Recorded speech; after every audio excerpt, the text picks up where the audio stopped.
October 2005, Kansas, a wheat farm 80 miles west of Wichita. Manuel Holloway left his wife Margaret for a younger woman. The foreclosure letters came from the bank around the same time. In October, an auction sign was hammered into the front yard. Margaret just stood on her porch and watched strangers park their cars along the edges of the fields her husband used to work. That land had been in the family for 28 years, but after today it would belong to whoever bid the highest. Right about then, one last truck came around the bend on the dirt road and hit the brakes hard. 8 months earlier, the Holloway farm had been a different place. If you turned south off the I-70 and drove for about 10 minutes, you'd find it at the end of a dusty road. 240 acres of wheat, a white farmhouse, and an old barn whose roof sagged a little more every winter. Manuel's father, Hank Holloway, had bought that land in 1968. He was a Korea vet. He'd saved every penny working 14 years at the meatpacking plant on the east side of town. When he put the first seed in the ground, he had no idea what the soil would give him back.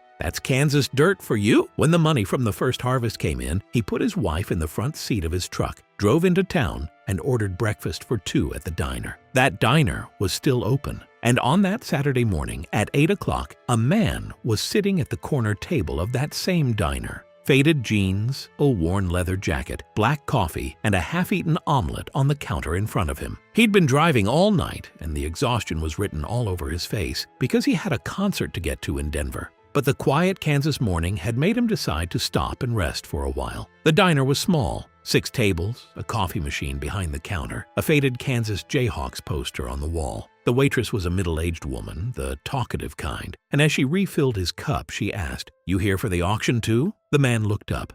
"I'm sorry?" The waitress pointed toward the window. Outside on a pole next to the gas station, a handwritten sign, Holloway Farm, Auction, Saturday, 10 a.m. Poor Margaret, the waitress said, setting the cup down. Husband cheated on her, left her. Bank put a lien on the place, and now they're taking her farm. The man took a sip of his coffee and looked at the sign. The waitress kept going, the way small-town waitresses do, without being asked. She told him how Manuel had met the young woman in Wichita that winter, how he packed his bags and left in March, how Margaret had barely managed to bring in the harvest with her daughter, and how on top of all that, the bank had sent the foreclosure notice. Her girl dropped out of school, the waitress said, clearing the empty cups from the next table over. The poor thing was there on a scholarship, gave it all up and came home. The man couldn't touch the rest of his omelet. He sipped his coffee and looked at the sign in the window one more time. It was one of those stories that everybody in town knew, but nobody could say to Margaret's face. Margaret had found out at the co-op.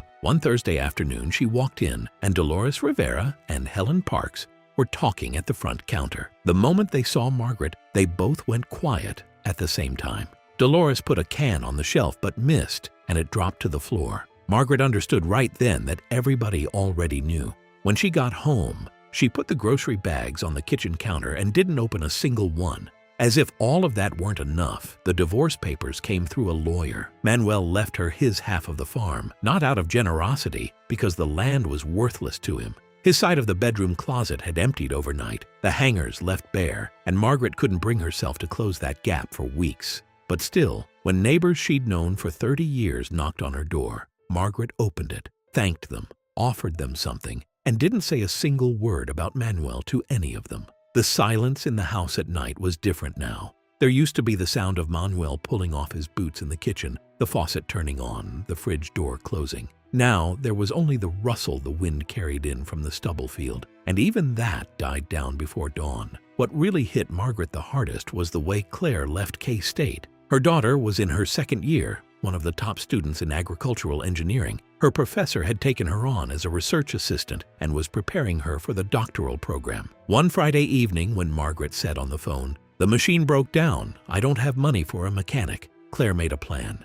And Monday morning she was standing at the door. Margaret told her to go back before she even hugged her. Claire carried her suitcase inside. There was no turning back. The two of them brought in the harvest together that summer. Margaret at the machine, Claire in the bed of the truck. Ed Garza came by with his tractor in the evenings. Dolores brought food on the weekends. The harvest was bad. Wheat prices dropped. Fertilizer costs went up. At the end of August, there was a letter from First National on the kitchen table. Margaret opened it after dinner while Claire was doing the dishes. She read it twice, folded it back into the envelope, and looked out the window at the wheat field. The land Hank had worked, Manuel had planted, and that now stood empty. Claire turned off the faucet. "What does it say?" Margaret didn't answer. Claire pulled the letter from the envelope and read it. The farm would go to auction in October. Claire set the letter on the table and sat down next to her mother. Nothing would ever be the same again. Meanwhile, the man at the diner paid his bill, left a tip twice the cost of the meal, and walked out the door. The Kansas morning was cool. The sun had just come up. The shadows were long. It was past 9. Trucks were lined up along the dirt road, and people were walking toward the farm. The man walked too, just another face blending into the crowd, nobody paying him any attention. Valley Consolidated Farms had been scooping up small farms across the region that year, one by one, quietly. The company's acquisitions manager, Kyle Mercer, was a 34-year-old man from Kansas City. He showed up to every auction in the same gray suit with the same black folder. He wasn't a bad man. He had a wife, 2 kids. He took his son to baseball practice on weekends. But to Kyle, a farm was just numbers in a file, and he had no sense of the 50 years of history in the soil. He'd bought 37 farms for Valley Consolidated that year without blinking. The man stopped suddenly at the edge of the yard. Somebody's wife was handing out iced tea from a cooler, and she held one out to him. He thanked her and took it. The line between a funeral and an auction was very thin here. Nobody was talking loud. Nobody was laughing. Even the country music coming from the truck radios was turned down low. The man saw the 2 women on the porch, one holding the other's hand, both of them uneasy. Margaret's hands were on her knees. Claire's shoulder was pressed against her mother's. Ed Garza was standing at the edge of the yard, turning in his pocket the key to the tractor he still hadn't returned to Manuel. Dolores Rivera had her arms crossed and couldn't look at Margaret. Something stirred inside the man. Back in Outlan, before the family moved to Tijuana, his mother used to work in the fields, her back to the sun, a cloth wrap on her head, her hands deep in the soil. He was 5 years old, and he'd crouch beside her and plant the seedlings she handed him, one by one, into the dirt. One day, his mother straightened up, rubbed her back, and looked out at the field. He saw that same look in the woman on the porch. Gene Padilla climbed up onto the bed of his truck. His hands were shaking. Gene had taught Claire's Sunday school class for years. He'd eaten at Margaret's wedding. He'd sold Hank Holloway his first tractor. Now he was about to sell his friend's farm, and it was making him sick. The banker was standing right beside the truck, his ledger pressed to his chest. Across the yard, Kyle Mercer in his gray suit was typing something into his phone, a man who wouldn't make eye contact with anyone. Gene started at 10. He put on his glasses, straightened his papers, and his eyes met Margaret's across the yard. Margaret gave a slight nod, a go-ahead. Gene swallowed, then read it out. 240 acres, house, barn, irrigation system. "I'll take bids," he said. Nobody could say a word. Ed Garza dropped his head and stared at his boots. Dolores turned away. Nobody could look at that woman sitting on her porch and put in a bid against her. You just couldn't do that in this county. It wouldn't be right, not for Kansas people. So where are you watching this story from? Drop it in the comments. Kyle Mercer opened his folder. He ran his finger down the page, found the line he was looking for, underlined it with his pen, and turned to face the yard holding the folder in one hand. There was no pity on his face, no discomfort either. The face of a man who'd gone out shopping. 45,000, he said. He looked straight at Margaret when he said it. He pulled out his phone and typed a message, probably requesting the file on the next farm. Margaret's name was just another line in Kyle's folder. Gene looked at the banker. The banker didn't look up. 45,000 once, Gene said.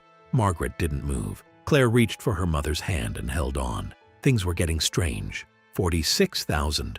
46.5. Gene raised his hand for the final call. Dolores closed her eyes. 47,000.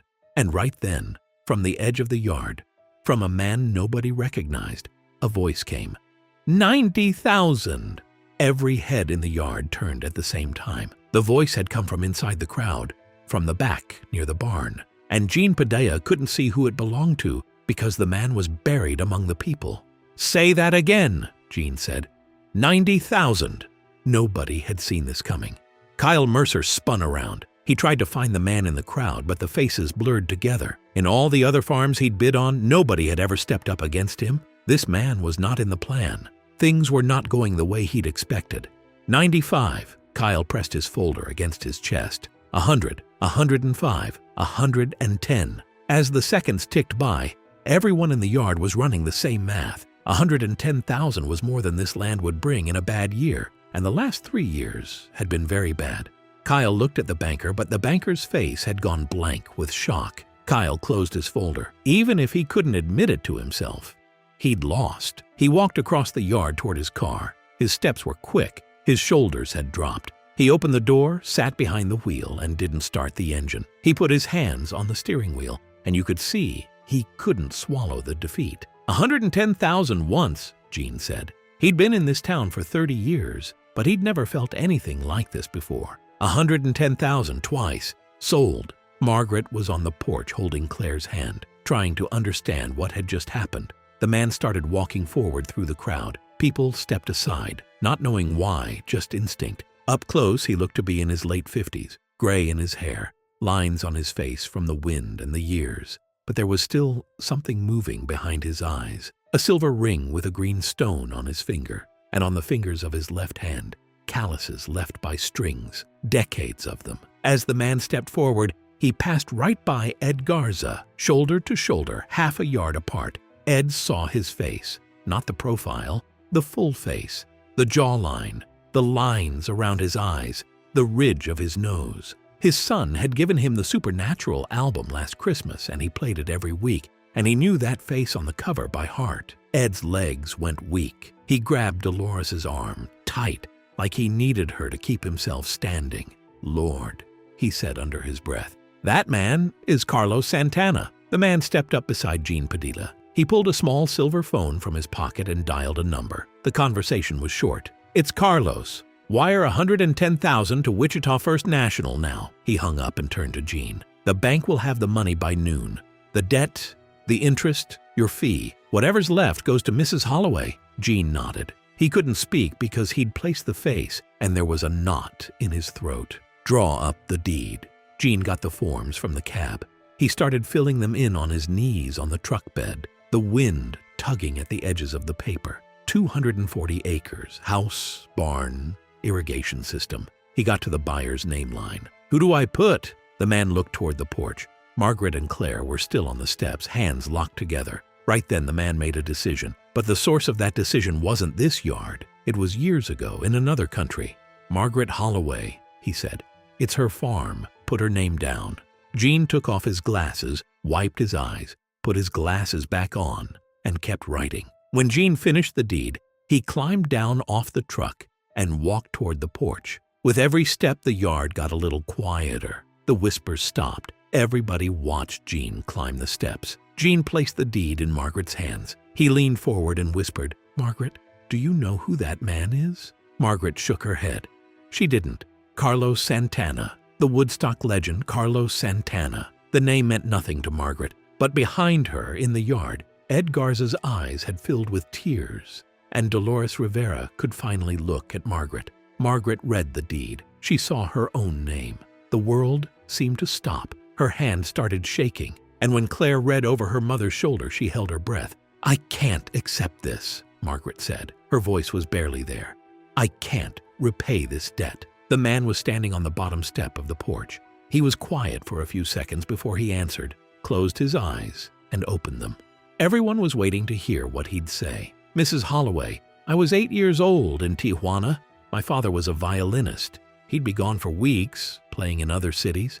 My mother fed 6 children on her own. She cooked, she sold food, she cleaned houses. Her biggest dream was to own a farm like this one." He paused. "She was a lot like you. You reminded me of my mother." Margaret's lips trembled. "This isn't a debt. It's a thank you, long overdue, a thank you I'm making to my mother. Please don't give up the farm. And send your daughter back to school." As Carlos turned to leave, Claire came quickly down the steps. "Sir, wait," she said.